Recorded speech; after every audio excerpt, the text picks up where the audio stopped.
জমি সংক্রান্ত বিরোধ নিয়ে সবচেয়ে বেশি মামলা হয়ে থাকে। তবে একটি বিষয় সবচেয়ে বেশি গুরুত্বপূর্ণ, সেটি হলো আপনি দলিলের মাধ্যমে বৈধ মালিক নাকি রেকর্ডের মাধ্যমে বৈধ মালিক, সেটা নির্ধারণ করা খুবই গুরুত্বপূর্ণ বিষয়। আজকের এই ভিডিও থেকে আমরা খুব সহজেই জেনে নিব যে আপনি দলিলে বৈধ মালিক নাকি রেকর্ডের মাধ্যমে বৈধ মালিক। এই বিষয়টি খুবই অল্প সময়ের মাধ্যমে আজকে আমরা এই ভিডিও থেকে বিস্তারিত জেনে নিব। আপনি দলিলে বৈধ মালিক হতে পারেন, আবার রেকর্ডেও বৈধ মালিক হতে পারেন। এখন অনেকে প্রশ্ন করতে পারেন যে দুটি দলিলে কিভাবে আমি বৈধ মালিক হতে পারি।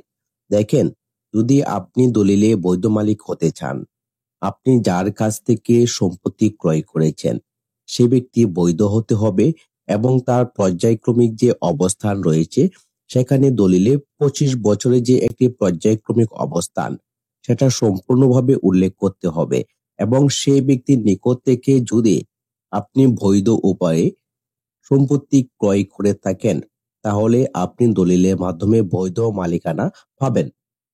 অপরদিকে রেকর্ড যদি সিএস থেকে শুরু করে বর্তমান বিআরএস রেকর্ড পর্যন্ত আপনারা পৈতৃক অরিসূত্রে প্রাপ্ত হয়ে সেই সম্পত্তি আপনাদের দখলে থাকে এবং সেই সম্পত্তি আপনার ভোগ দখলে থাকেন, এখানে কোনো ধরনের সমস্যা নেই এবং ভাগ বাটোয়ারা করে আপনারা সঠিক রেকর্ডের মাধ্যমে মালিক হয়েছেন, তাহলে আপনি রেকর্ডেই বৈধ মালিক হবেন। অপরদিকে আরেকটু গুরুত্বপূর্ণ বিষয় হলো, যে দলিলের মাধ্যমে আপনি মালিকানা দাবি করছেন সেই দলিলটা যদি বৈধ না হয়, অর্থাৎ যার কাছ থেকে আপনি সম্পত্তি ক্রয় করেছেন সে ব্যক্তি যদি বৈধভাবে সম্পত্তির মালিক না হয়, তাহলে আপনি সেই দলিলের মাধ্যমে বৈধ মালিকানা কখনোই লাভ করতে পারবেন না। আবার অনেক সময় দেখা যায় যে রেকর্ডের মাধ্যমে আপনি কোনো সম্পত্তির মালিকানা দাবি করছেন, কিন্তু সেই সম্পত্তি আপনার দাদা বা পিতা অন্য কোনো ব্যক্তি সেটা বিক্রয় করে গিয়েছে এবং অন্য ব্যক্তিরা দলিলের মাধ্যমে মালিক হয়েছে।